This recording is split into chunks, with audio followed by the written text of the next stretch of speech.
Приветствую вас, друзья! Меня зовут Дмитрий Волков, и я занимаюсь дизайном в роли дизайнера и руководителя отдела много лет. Подробнее обо мне вы можете узнать из других видео на канале.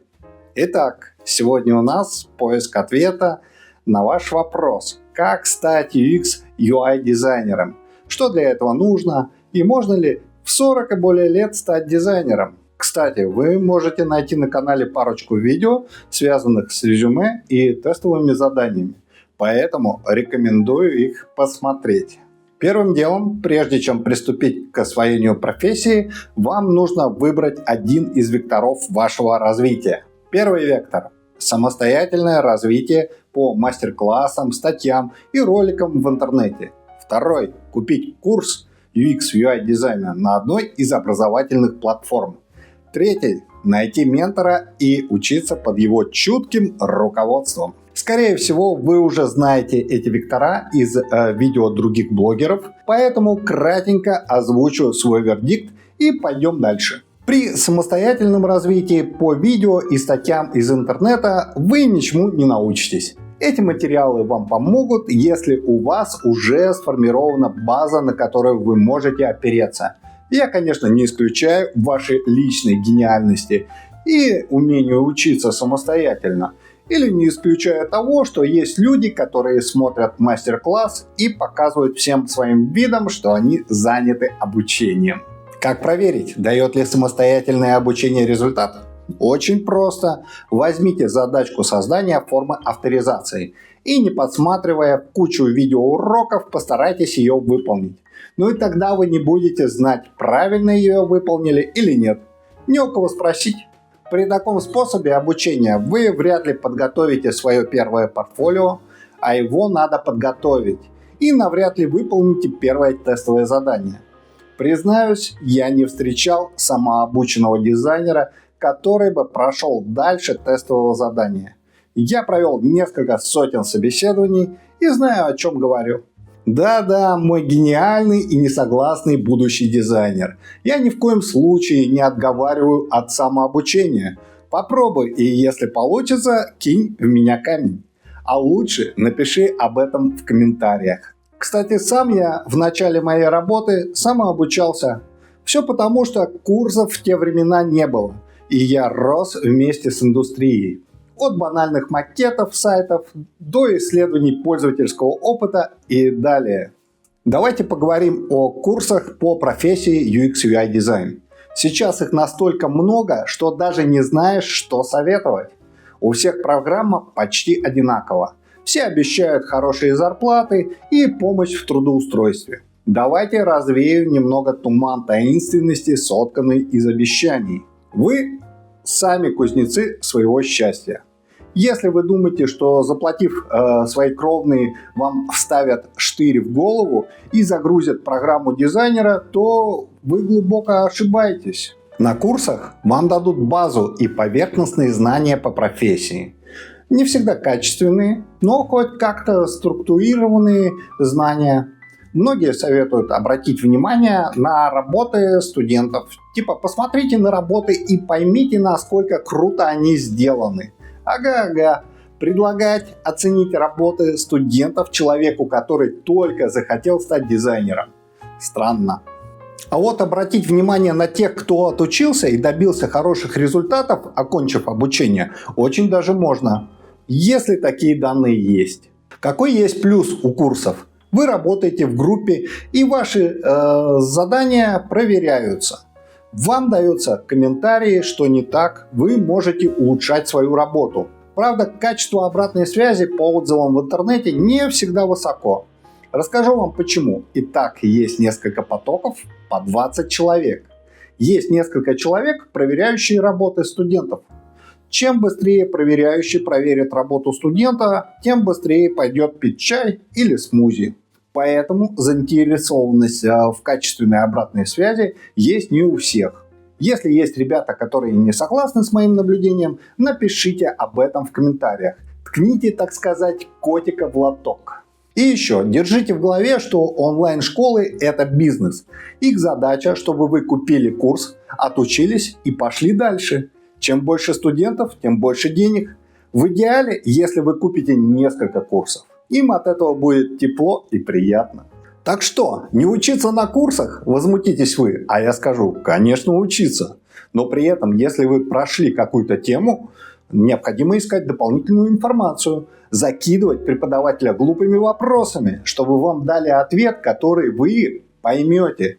Переслушивать лекции, пробовать повторять то, что вам объяснили, тратить на обучение несколько часов в день, а не час или два. Тогда действительно у вас будет буст. Кстати, по скорости получения ответов и их развернутости можно понять, насколько заинтересованы в качестве обучения организаторы курса.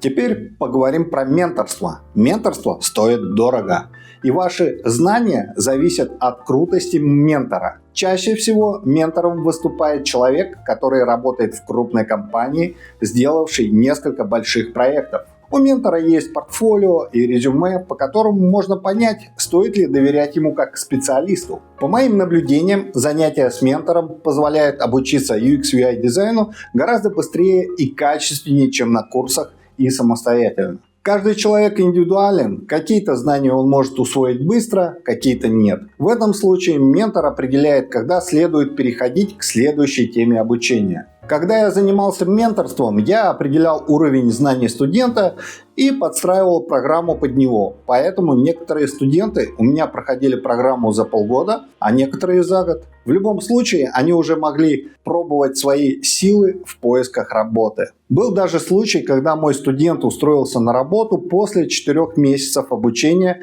и оплачивал мои услуги из своей зарплаты. Ментор на связи. У него всегда есть ответ на распространенный вопрос. И да, я не рекламирую себя как ментора, потому что уже давно этим не занимаюсь, но имею большой опыт в этом деле. Пока рассказывал вам про менторов, родилась идея.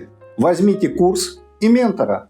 То есть не надо полноценно обучаться у ментора, что сэкономит ваши деньги, но вместе с тем вы будете получать профессиональную помощь при выполнении домашних заданий и дополнительную информацию по вопросам курса.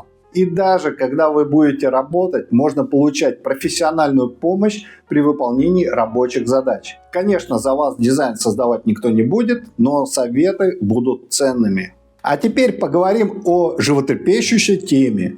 Возраст и база, доступные для данной профессии. Например, вы графический дизайнер и решили стать UX/UI дизайнером. Опыта у вас в графическом дизайне много, и вы считаете, что с легкостью можете перейти в новое направление. С легкостью у вас не получится, потому что профессии очень отличаются и не ограничиваются знаниями типографики, золотого сечения и умением пользоваться инструментарием. Расскажу вам истории 2 графических дизайнеров. Первый пришел ко мне из соседнего отдела и попросил дать пару задач для UX/UI дизайнера. Задачи он получил и вернулся с их решением через 1,5 года. Я спросил, почему так долго? Он мне назвал 1000 причин, почему. И при возможности взять его к себе в отдел я этого не сделал. Качество решения было не очень хорошее, не говоря уже о сроке. Второй дизайнер откликнулся на вакансию. Опыта работы в продукте у этого дизайнера было немного, опыта в графическом дизайне достаточно. На собеседовании этот дизайнер показал, что понимает работу, не плавает в понимании работы интерфейсов и в итоге попадает в мою команду, где с успехом проходит испытательный срок. А почему так? Человек учился на хороших курсах и действительно учился, а не проходил их. Работая в команде, быстро нарастил требуемые скиллы. Так что на вопрос, есть ли жизнь после графического дизайна, отвечу, есть, но не у всех. Что по возрасту? Например, мне 40 лет, и я хочу стать UX/UI дизайнером. До этого был домохозяином или занимался еще чем-то. Вот честно, пока не встречал таких переквалифицировавшихся ребят или девчонок. Если они есть, то отзовитесь в комментариях. Чаще всего мне встречались ребята, которые были бизнес-аналитиками, тестировщиками в продукте, знают этапы разработки и работу в команде. То есть интерфейсы и разработка для них не пустой звук. Поэтому им легче всего в разном возрасте переключиться на новые направления. Были дизайнеры, которые уходили в продукты, или наоборот, продукты, которые становились дизайнерами. Что делать, если очень хочется стать UX/UI дизайнером, не имея базы исходных специальностей? Ну, прежде всего, иметь аналитическое мышление, обучиться и приготовиться биться за место под солнцем. Конкуренция высока. Ежедневно рождаются новые дизайнеры. Если вам 40, то вам приходится конкурировать с 20-летними. Если вам 20, то вам приходится конкурировать с ровесниками и теми, кто уже имеет опыт работы от года до 2. Есть несколько рецептов. Первый рецепт – это попасть на стажировку в хорошую компанию. Работать за еду, так сказать. Получить на стажировке реальные проекты в портфолио. Не все компании берут стажеров. Чтобы попасть на стажировку, вам все равно надо обладать знаниями и иметь хотя бы какое-то портфолио. Здесь я должен сказать, что у меня продается курс по подготовке портфолио, но не буду об этом говорить ввиду его отсутствия, и вряд ли он когда-нибудь появится. Второй рецепт. Это в случае обладания вами неплохой теоретической базы подготовить с ментором несколько проектов по часто встречающимся задачам. Главное, чтобы вы понимали, как эти проекты должны работать, и рассказать, почему вы пришли к тому или иному решению. Умоляю вас, не прикладывайте к портфолио проекты, выполненные в рамках курса. Чаще всего у большинства они настолько убоги, что не хочется пачкать о них руки. На популярном сервисе по поиску работы есть возможность записать видеовизитку. Запишите ее. Расскажите о своих возможностях, знаниях и способностях. И запомните, чем вы старше, тем больше знаний в вашей голове должно быть по отношению к более молодым конкурентам, так как у вас меньше времени на раскачку. Давайте заканчивать. Я еще много могу рассказывать и советовать, но тогда нужно писать цикл видео. А на цикл видео я не готов. А еще я не рассказал про компетенции UX/UI дизайнера, про знания, которыми такой человек должен обладать. Про это я расскажу в другом видео. Поэтому, чтобы не пропустить важную информацию, подпишитесь на канал, поставьте лайк, перешлите видео знакомым дизайнерам, пусть дадут свой комментарий, все ли правильно я сказал или вру. Всем пока, до новых встреч!